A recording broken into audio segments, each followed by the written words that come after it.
Hello students, आज का हमारा टॉपिक है conversion of the raw data into a statical series. Like हम स्टैटिस्टिक्स में जब न्यूमेरिकल निकालेंगे, आपने 10th क्लास में भी किया होगा, mean, mode, median, right, correlation, इनके बारे में आपने पढ़ा है। तो मेनली वहां पे तो आपने सिर्फ फॉर्मूला लगाया और डायरेक्टली आपने क्वेश्चन कर दिया। बट हम किसी भी क्वेश्चन को जब करते हैं तो फॉर्मूला को जानने से पहले सबसे पहले हमें उसके रिगार्डिंग कॉन्सेप्ट क्लियर होना चाहिए कि अगर कोई आपको स्टेटमेंट दे रखी है तो उस स्टेटमेंट में बता क्या रखा है, हमें उस चीज के बारे में पता होना चाहिए फर्स्टली, जब ही आपका होगा कि आपका कॉन्सेप्ट क्लियर है। तो आज हम वही जानेंगे, conversion of the raw data into a statical series. बच्चों, रॉ डाटा का मतलब ये है कि जो भी डाटा हमने कलेक्ट किया है, लाइक मैंने रिसर्च करनी है और मैंने क्या किया है, जो डाटा कलेक्ट किया है, हम पढ़ चुके हैं इसके बारे में कि रॉ डाटा जो हमने कलेक्ट किया है एक क्रूड फॉर्म में, उसको स्टैटिकल सीरीज में कैसे कन्वर्ट किया जाता है, how we will convert the raw data into a statical series, we know about this. ठीक है, तो classification of data implies conversion of raw data into a statical series. जब हम डाटा को क्या करते हैं, हम डाटा को कलेक्ट करते हैं with the help of the right primary source, secondary source, but उसके बाद हम क्या करते हैं, उस डाटा को क्लासिफाई करते हैं, बिकॉज ऑर्गेनाइज करना बहुत जरूरी है, क्योंकि हमें उसके रिगार्डिंग क्या लेना है, डिसीजन लेना है। तो हम क्या करते हैं, ऑर्गेनाइज करते हैं। ऑर्गेनाइज इन द सेंस हम क्या करते हैं, उसको क्लासिफाई करते हैं। अब क्लासिफिकेशन के लिए हमें क्या चाहिए, हमें सीरीज में कन्वर्ट करना होगा, राइट। तो बच्चों, type of the statical series, कि जो स्टैटिकल सीरीज है उसके टाइप क्या है, इंडिविजुअल सीरीज और series without frequency. Frequency series, we heard the frequency given. दो टाइप की सीरीज हम पढ़ेंगे बेसिकली। इंडिविजुअल सीरीज एक ऐसी सीरीज के बारे में पढ़ेंगे जहां पे फ्रीक्वेंसी गिवन नहीं होती है, और एक ऐसी सीरीज के बारे में पढ़ेंगे जहां पे फ्रीक्वेंसी गिवन होती है। और उसके भी हम दो पार्ट पढ़ेंगे, डिस्क्रीट सीरीज और फ्रीक्वेंसी डिस्ट्रीब्यूशन सीरीज। इसमें मैंने जितने भी वर्ड्स को यूज किया है, सीरीज के बारे में हम पहले से जान चुके थे कि सीरीज क्या होता है। जितने भी वर्ड्स को मैंने यूज किया यहाँ पे मैं उनके बारे में आपको बताऊंगी। लाइक मैं फ्रीक्वेंसी यूज कर रही हूँ तो मैं फ्रीक्वेंसी के बारे में बताऊंगी, मैं डिस्क्रीट यूज कर रही हूँ तो डिस्क्रीट के बारे में बताऊंगी, राइट। तो अब देखिए, हमारा फर्स्ट आता है इंडिविजुअल सीरीज। बच्चों, इंडिविजुअल सीरीज क्या है, देखिए कि individual series, these are those series in which the items are listed singly. Individual series वो सीरीज होती है जहां पे आइटम्स को आप सिंगली लिस्टेड करते हो। ठीक है, आप क्या करते हो, सिंगली उस आइटम को रिप्रेजेंट करते हो, वो होती है इंडिविजुअल सीरीज। लाइक मान लीजिए मैंने क्या किया, आपकी क्लास में स्टैटिस्टिक्स का एग्जाम हुआ, ठीक है, 40 बच्चे हैं आपकी क्लास में, और आपकी क्लास में क्या हुआ, स्टैटिस्टिक्स का एग्जाम हुआ। तो मैंने क्या किया, बच्चों के रोल नंबर वाइज मैंने मार्क्स लिए कि रोल नंबर 1 के कितने मार्क्स आए हैं, रोल नंबर 2 के कितने आए हैं, रोल नंबर 3 के कितने आए हैं। ठीक है, मैंने ले लिया, मार्क्स ले लिए।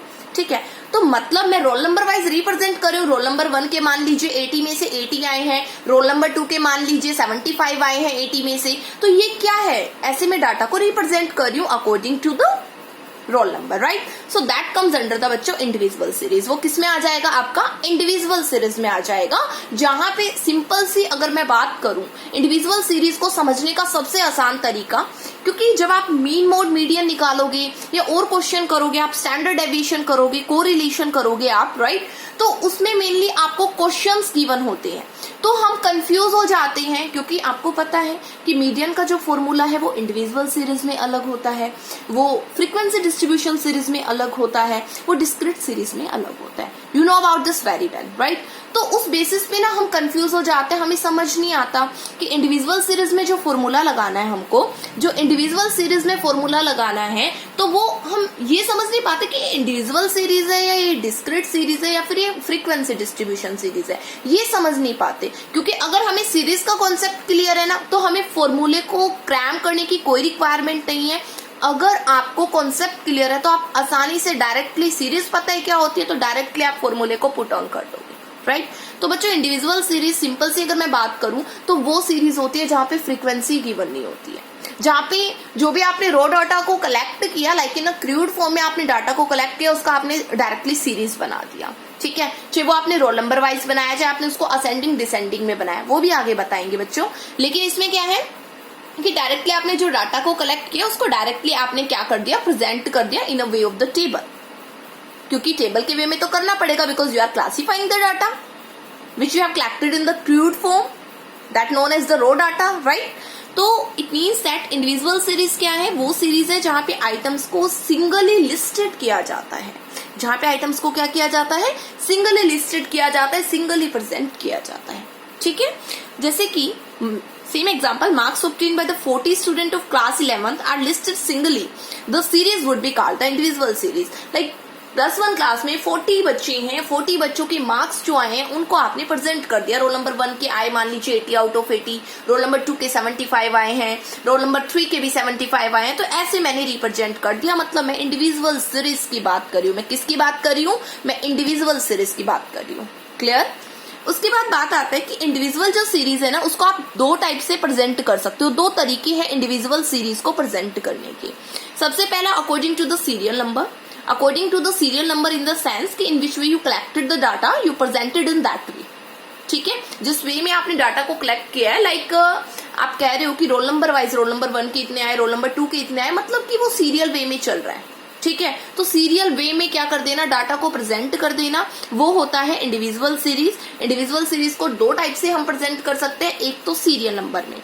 In this, after collecting the data, all items are arranged in a serial order, or we can say presented in an individual series. मतलब कि इसमें डाटा को कलेक्ट करने के बाद डाटा को अरेंज किया जाता है सीरियल ऑर्डर में। ठीक है, और उसको हम कह सकते हैं कि इंडिविजुअल सीरीज में प्रेजेंट करते हैं। ठीक है, तो वो होता है आपका according to the serial number और इंडिविजुअल सीरीज। जैसे इसमें देखो मैंने एग्जाम्पल भी डाला है कि रोल नंबर 1 के आए 35, रोल नंबर 2 के 40 आए, रोल नंबर 4 के 25 आए, 5 के 20 आए, इस टाइप से। ठीक है, तो इस टाइप से क्या है कि आपने मार्क्स को रिप्रेजेंट कर दिया। ठीक है, कि रोल नंबर 1 के आए इतने आए, रोल नंबर 2 के इतने आए। आप देख सकते हो यहाँ पे कि रिपीटेशन है। देखिए आप 5 के 20, 6 के 10, 7 के 10 रिपीटेशन, राइट। 8 के 40, 9 के 40, 10 के 45 एंड आप देखिए 2 के भी 40 है। ठीक है, repetition is allowed in this, repetition allow होता है इसमें। ठीक है, कि आप सिंगली बस उसको रिप्रेजेंट कर रहे हैं, तो बच्चे को क्या होता है, इंडिविजुअल सीरीज होता है। सिंपल अगर मैं बताऊं कि जहां पे आपको फ्रीक्वेंसी गिवन नहीं होगी, सिंपल डाटा गिवन होगा। ठीक है, हाँ आपको सीरियल नंबर वे में गिवन हो सकता है, लाइक 1 2 3 4 5, तो वो भी इंडिविजुअल सीरीज है आपकी। आप उसको डिस्क्रीट मत मान लीजिएगा, वो भी इंडिविजुअल सीरीज है आपकी। ठीक है, बट आपको फ्रीक्वेंसी गिवन नहीं होगी, उसमें आपको रिपीटेशन दिख जाएगा। क्लियर? तो वो आपका इंडिविजुअल सीरीज है। उसके बाद और कैसे होता है, असेंडिंग और डिसेंडिंग ऑर्डर। बच्चों असेंडिंग और डिसेंडिंग ऑर्डर क्या है, देखिए असेंडिंग और descending order is simple that, मैं बताऊं कि जो इन्फॉर्मेशन हमने कलेक्ट कर ली ना, डाटा कलेक्ट कर लिया, उसके बाद उसको असेंडिंग डिसेंडिंग फॉर्म में कन्वर्ट करना। ठीक है, ऐसा बहुत से आप क्वेश्चंस करोगे। लाइक अगर मैं बात करूं मीडियन की, ठीक है, मोड की, तो उसमें क्या होता है, असेंडिंग डिसेंडिंग में फॉर्म करना होता है पहले, है ना। तो असेंडिंग इन द सेंस जो सबसे पहले छोटा है उसको लीजिए, फिर उसके बाद उससे फिर, और डिसेंडिंग में जो सबसे बड़ा है उसको लीजिए। ठीक है, और उसको रिप्रेजेंट कर दीजिए in a way of the serial also. ठीक है, तो बच्चों ये था आपका individual series. I hope it's be clear. फिर उसके बाद बात आती है फ्रीक्वेंसी सीरीज की। Frequency series we will show it in two parts, discrete series and frequency distribution series. Frequency series को हम दो टाइप से दिखाते हैं, एक आपका डिस्क्रीट सीरीज होता है और सेकंड आपका फ्रीक्वेंसी डिस्ट्रीब्यूशन सीरीज होता है। डिस्क्रीट सीरीज क्या होता है, देखिए सिंपल अगर मैं बात बताऊं आपको, तो इन दोनों में फ्रीक्वेंसी सीरीज का मतलब है कि where the frequency is given, where the frequency is given, that series is known as the frequency series. जहां पे फ्रीक्वेंसी गिवन होती है ना, उसको फ्रीक्वेंसी सीरीज बोला जाता है। इसको दो पार्ट से डिवाइड किया है, डिस्क्रीट सीरीज और frequency distribution series. But in दोनों को जानने से पहले हमें जानना चाहिए कि फ्रीक्वेंसी क्या होता है। ठीक है, जब आपको ज्यादा क्लियर होगा तो देखिए हम फ्रीक्वेंसी के बारे में जानेंगे। तो फ्रीक्वेंसी क्या है, frequency is the number of times an item ओकर और repeat itself in the series. मतलब कि आपने कोई डाटा कलेक्ट किया और उसमें कोई आइटम बार बार रिपीट हो रहा है, उसमें कोई आइटम बार बार रिपीट हो रहा है, तो बेटा repetition is known as the frequency. जो आइटम रिपीट हो रहा है ना, तो वो जितनी बार भी रिपीट हो रहा है, ठीक है, अगर वो 4 बार रिपीट हो रहा है तो फ्रीक्वेंसी 4 हो जाएगी, अगर वो आइटम 5 बार रिपीट हो रहा है तो फ्रीक्वेंसी 5 हो जाएगी। ठीक है, वो होता है फ्रीक्वेंसी कि जो डाटा आपने कलेक्ट किया है, जो डाटा आपने कलेक्ट किया, जो आइटम्स आपने कलेक्ट किए, उसमें कोई ऐसा आइटम है जो काफी बार रिपीट हो रहा है। ठीक है, अगर 2 बार हो रहा है तो फ्रीक्वेंसी इज इक्वल टू 2, अगर 5 टाइम्स हो रहा है तो फ्रीक्वेंसी इज इक्वल टू 5। ठीक है, तो I hope now it's be clear. वो होता है आपका फ्रीक्वेंसी। और मैं आपको एग्जाम्पल के थ्रू बताती हूँ। देखो हमने अभी टेबल करा था, टेबल में मैंने बताया कि रोल नंबर 2 के 40 आए और आपके रोल नंबर 8 के 40 आए, रोल नंबर 9 के 40 आए, राइट ना। तो बेटा 40 मार्क्स क्या हो गया आपका, देखो हम उसमें कैसे लिख देंगे, मैं यहाँ पे बता रही हूँ आपको। मार्क्स है आपका कितना 40 है, तो आपका फ्रीक्वेंसी क्या हो जाएगा, यहाँ पे 3 हो जाएगा। क्या हो जाएगा आपका फ्रीक्वेंसी बच्चों, 3 हो जाएगा, ठीक है, क्योंकि 40 मार्क्स इज रिपीटेड 3 टाइम्स, ठीक है। तो कितने टाइम्स हुआ, 3 times, then frequency will be 3। Frequency क्या हो जाएगा आपका, 3 हो जाएगा, ठीक है। और यहाँ पे देखिए 45 2 टाइम्स है, 3 रोल नंबर के 45 आए और 10 के भी 45, ठीक है। तो 45 मार्क्स का फ्रीक्वेंसी क्या हो जाएगा, 2 हो जाएगा। 10 मार्क्स का भी फ्रीक्वेंसी क्या हो जाएगा, 2 हो जाएगा। तो मतलब नंबर ऑफ द रिपीटेशंस, किसी भी आइटम, कोई भी आइटम कितनी बार रिपीट हो रहा है उस चीज को ही हम फ्रीक्वेंसी कहते हैं, ठीक है। फिर बात आती है क्लास फ्रीक्वेंसी। क्लास फ्रीक्वेंसी का मतलब देखो, क्लास जैसा हमने पढ़ा था ना, क्लासिफिकेशन ऑफ डाटा, क्लास कि किस क्लास में लाई कर रहा है, वो चीज किस क्लास में आएगी, वो मेल है, वो फीमेल है, वो एजुकेटेड है, वो अनएजुकेटेड है, that is related to the classification of the table head, right. But class frequency क्या होता है, देखिए क्लास फ्रीक्वेंसी में क्या है, the number of times an item repeat itself corresponding to a range of value. Number of times मतलब कि कितना टाइम्स, नंबर ऑफ टाइम्स कितनी बार, ठीक है, एक आइटम रिपीट हो रहा है, कितनी बार एक आइटम रिपीट हो रहा है, that is known as the frequency. But what is the meaning of the class, class का क्या मीनिंग होगा, क्लास तो आगे लग गया ना, तो मतलब मीनिंग तो चेंज होगा, ठीक है। फ्रीक्वेंसी मीन्स दैट कि an item which is repeated itself, ठीक है, तो how many times an item repeat, so that is known as the frequency, right. But class frequency मतलब कि वो आइटम जो रिपीट हो रहा है वो कौन से क्लास के अंदर आ रहा है, वो कौन से क्लास के अंदर आ रहा है, जहां पे हम क्लास इंटरवल बना देते हैं, जहां पे हम क्या बना देते हैं, क्लास इंटरवल बना देते हैं। तो उस क्लास के अंदर वो आइटम कितनी बार रिपीट हो रहा है, that is known as the class frequency, which we will use in the frequency distribution series, जिसको हम किस में यूज करेंगे, फ्रीक्वेंसी डिस्ट्रीब्यूशन सीरीज में यूज करेंगे क्लास फ्रीक्वेंसी को। और फ्रीक्वेंसी को तो दोनों में ही यूज करेंगे, राइट ना। फ्रीक्वेंसी तो फ्रीक्वेंसी डिस्ट्रीब्यूशन सीरीज में भी यूज होगा और डिस्क्रीट में भी यूज होगा, but class interval we will use in only the frequency distribution series. Clear. तो ये होता है बच्चों आपका क्लास फ्रीक्वेंसी। ये कुछ बेसिक टर्म्स हैं जो आपके हमेशा यूज होती हैं, ठीक है। तो ये है आपका कि जैसे हमने पढ़ा वहां पे कि 3 स्टूडेंट थे, उनके 40 मार्क्स आए, 3 बच्चे थे, उनके कितने मार्क्स आए, 40 मार्क्स आए। तो मैंने क्लास बना दिया क्या कि 40 से 45 कि 40 से 45 के बीच में कितने बच्चों के नंबर आए हैं, तो 3 बच्चों के आए हैं, तो 45 is not include in this. ये सब डिस्कस हम कल करेंगे, ठीक है। तो 45 is not include in this, up to the 40s में इंक्लूड होगा, 41 इंक्लूड होगा, 42 इंक्लूड होगा, 43, 44 इंक्लूड होगा, बट 45 इंक्लूड नहीं होगा। क्यों नहीं होगा वो कल हम डिस्कस करेंगे। But class frequency is that कि where the range is given, where the class interval is given, और उस क्लास इंटरवल के बीच में कोई आइटम कितनी बार रिपीट हो रहा है, that is known as the class frequency, ठीक है। क्लास इंटरवल किसे कहते हैं, 40 to 45 is known as the class interval. And class frequency किसे कहते हैं कि इसके बीच में जो आइटम रिपीट हो रहा है, जैसे 40 मार्क्स 3 बार आया ना, तो बेटा 3 क्या हो गया, क्लास फ्रीक्वेंसी हो गया। डिफरेंस है ये दोनों का, ध्यान रखना। Class interval showing the class, but class frequency showing that the how many times an item be repeated, okay, in this class interval, that is known as the class frequency. Clear? उसके बाद बात आती है tally बार की। Tally बार आपको आता होगा, आपने 10th में भी किया होगा कि कोई भी आइटम ओकर होता है तो एक टैली बार को हम ना कैसे एक लगा देते हैं ना, डैश सा, इज मार्क, ऐसे मार्क कर देते हैं उसको, इस टाइप से हम मार्क कर देते हैं अगेंस्ट दैट आइटम, ठीक है, अगेंस्ट दैट आइटम। मान लीजिए जैसे अभी मैं बताऊंगी आपको, ज्यादा अच्छे से क्लियर होगा, ठीक है। कोई भी आइटम है, ठीक है, 4 है तो 4 को मतलब 4 हमने डंडे खींच दिए ना, 4 लाइंस खींच दी हमने, तो वो टैली बार है, ठीक है। इफ द फ्रीक्वेंसी इज 5, अगर किसी की फ्रीक्वेंसी 5 है, then its representation in a tally bar. तो टैली बार में उसको कैसे रिप्रेजेंट करोगे, भाई 5 है तो याद रखना 5 के लिए हमेशा इसको यूज करते हैं, इसको 4 लाइन खींच दी और 1 क्रॉस कर दिया, तो 5 का हमेशा याद रखना आप, 5 को हम हमेशा टैली बार में कैसे करेंगे, 4 तो खींच दिए, उसके बाद क्रॉसिंग कर देना, तो इट रिप्रेजेंट द 5। अगर 8 बोले तो कैसे रिप्रेजेंट करोगे टैली बार में, 1 2 3 4 5 हो गया, 6 7 8, ठीक है। तो ये 5 फ्रीक्वेंसी है, ये 8 क्या है, फ्रीक्वेंसी है, और ये जो डैश से मार्क से हम कर रहे हैं represent, that is known as the tally bar. Clear it. उसके बाद बात आती है कि जो हम कर रहे थे भाई discrete series and frequency distribution series होता क्या है। तो देखिए डिस्क्रीट जो सीरीज है ना, इसको हम एक और चीज के नाम से जानते हैं and that is known as the frequency array.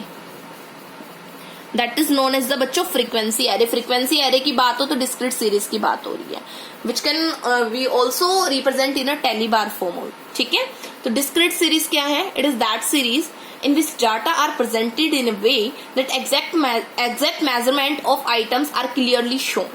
मतलब कि ये वो सीरीज होती है जिसमें डाटा को प्रेजेंट किया जाता है उस वे में कि एग्जैक्ट जो मेजरमेंट किया है आपने उसको एज इट इज आप शो कर देते हो। सिंपल मीन्स की वेयर फ्रीक्वेंसी गिवन, जहां पे फ्रीक्वेंसी गिवन होती है वो डिस्क्रीट सीरीज होती है। It is that series in which data are presented in a way, data को इस वे में प्रेजेंट किया जाता है that exact measurement of item are clearly shown, कि जो भी हमने डाटा को कलेक्ट किया है उसका एग्जैक्ट मेजरमेंट शो हो। और सिंपल मीन्स में, सिंपल तरीके से मैं कहूं तो where the frequency is given is known as the discrete series. Frequency array मतलब टेली बार के थ्रू भी आप इसको रिप्रेजेंट कर सकते हो एरे के थ्रू। ये एरे ही तो है आपके। ठीक है, फिर आता है फ्रीक्वेंसी डिस्ट्रीब्यूशन सीरीज। तो बच्चों फ्रीक्वेंसी जो डिस्ट्रीब्यूशन सीरीज है ना, इसको हम एक और सीरीज के नाम से जानते हैं and that is known as the continuous series. आपने पढ़ा भी होगा मीन मोड मीडियन का, individual series, discrete series, continuous series. तो बच्चों कंटिन्यूअस सीरीज को ही फ्रीक्वेंसी डिस्ट्रीब्यूशन सीरीज बोला जाता है। It is that series in which item can not be exactly measure, जिसमें आइटम को आप एग्जैक्टली मेजर नहीं करते हो। The item assume a range of value, वो हमने पढ़ा था ना क्लास फ्रीक्वेंसी, मैंने बताया था वो फ्रीक्वेंसी डिस्ट्रीब्यूशन सीरीज से रिलेट है, वही है। ठीक है, कि कोई भी आइटम जिसको आप एग्जैक्टली मेजर नहीं करते हो, लाइक फ्रीक्वेंसी में तो आपने एग्जैक्टली मेजर कर लिया कि 40 नंबर 3 बच्चों के आए हैं तो मेजरमेंट हो गया 3, तो फ्रीक्वेंसी हो गई 3। ठीक है, बट इसमें एग्जैक्टली मेजर नहीं करते हो, आप ये देखते हो एक क्लास स्पेसिफाई कर देते हो, उस क्लास के अंदर कितने बच्चों के मार्क्स आए हैं। ठीक है, तो वो होता है आपका फ्रीक्वेंसी डिस्ट्रीब्यूशन। तो it is that series in which items can not be exactly measure, the item assume a range of value. जो आइटम होते हैं वो क्या करते हैं, रेंज ऑफ वैल्यू को अज्यूम करते हैं and are place within the range और लिमिट। लिमिट के बारे में कल पढ़ेंगे हम। ठीक है, रेंज के बारे में भी पढ़ेंगे, जो क्या होता है कि जो क्लास इंटरवल होता है, जो रेंज बनाई है हमने, ठीक है, जो हमने रेंज बनाई है उसके बीच में वो आइटम ऑकर होता है। जैसे देखिए मार्क्स 10 to 15 है, तो 10 to 15 जो नंबर है उसमें 4 बच्चों के नंबर आए हैं। ठीक है, 4 बच्चों के नंबर आए हैं तो मतलब कि मैंने फ्रीक्वेंसी एरे से शो कर दिया, 4 डैश खींच दिए, फ्रीक्वेंसी 4 हो गया। ठीक है, मतलब it's lower limit, it's upper limit. 15 is not include in this. क्यों नहीं होगा कल बताएंगे हम। ठीक है, तो ये है बच्चों फ्रीक्वेंसी डिस्ट्रीब्यूशन सीरीज। वे है सिंपल, अगर मैं बात करूं where the class interval is given is known as the continuous series or frequency distribution series. Where the class interval is given is known as the frequency distribution series or continuous series. जहां पे range given होती है, जहां पे upper limit और lower limit के according class interval given होता है, वो आपका फ्रीक्वेंसी डिस्ट्रीब्यूशन सीरीज और कंटिन्यूअस सीरीज होता है। तो ये था आपके कुछ बेसिक चीजें, इनको आप अच्छे से करना, पढ़ना। बुक्स, आई होप बुक्स सभी ने खरीद ली होगी, तो अपने बुक में से नोट्स बनाओ, प्रॉपर वे से नोट्स बनाइए। ठीक है, और अपना पूरा कीजिए। कोई डाउट हो सकता है तो कमेंट में डाल सकते हो और मुझसे पूछ सकते हैं आप एनी टाइम। Thank you.